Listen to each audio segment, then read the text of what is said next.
Well, you're going to have to excuse the highway noise. It's just down right below there, and it is busy today. Over on the Telmark Talk forum, big discussion this last month over hard wires and spring cables and flexors and active systems and rubber flexors and bumpers. There's also been a big argument over the merits and advantages and disadvantages of Rotofellow's new Xplore binding, and whether it's as good as or better than the old traditional 3-pin or 75 millimeters or cables or whatnot. And Johnny just said the heck with it. He's been skiing without a flexor at all. He likes the Xplore binding with no flexor. That really caught me by surprise, because it just really threw water on the big fire that was raging over there. So in honor of Johnny Day, I'm going to go ahead and put on the flat plate, and we're going to do a little bit of downhill skiing on this slope. This is about a 23-degree slope. We'll see if I can pull off a full Johnny. Just going to use the point to push in on this little button here.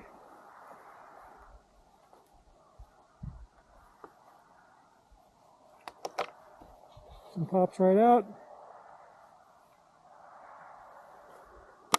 This one goes in. So we have the flat plate. We'll do it on the other ski. So here's what the full Johnny looks like.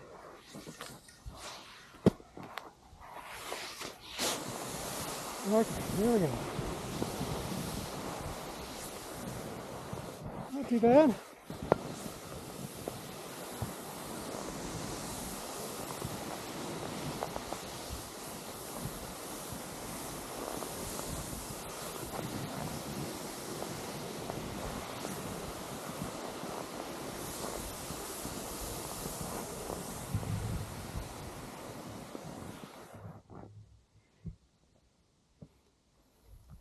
Well, Johnny, this one's for you. Maybe I'll set it up and use my poles.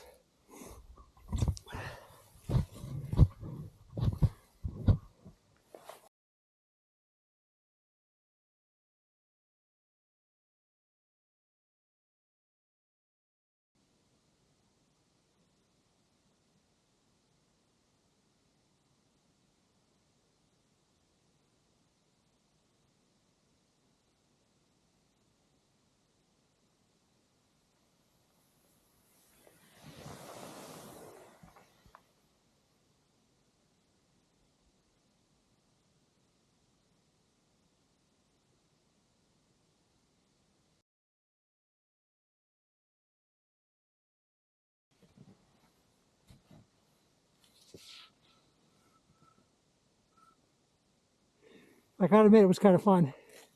Of course, on these really good snow conditions and these super turner skis, makes it look pretty easy. Well, just so we don't let the hard flexor boys out of the equation, let's pop those babies on.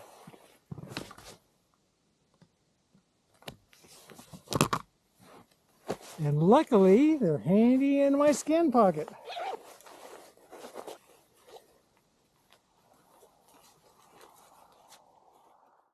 One of the main reasons I haven't been using the hard flexors is it's just a little bit more difficult to go uphill.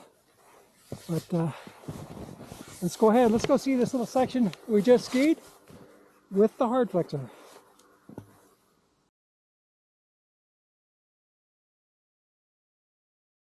Ooh-wee. Definitely allows you to forces you to keep that weight on that rear ski. I mean, there's no doubt about that.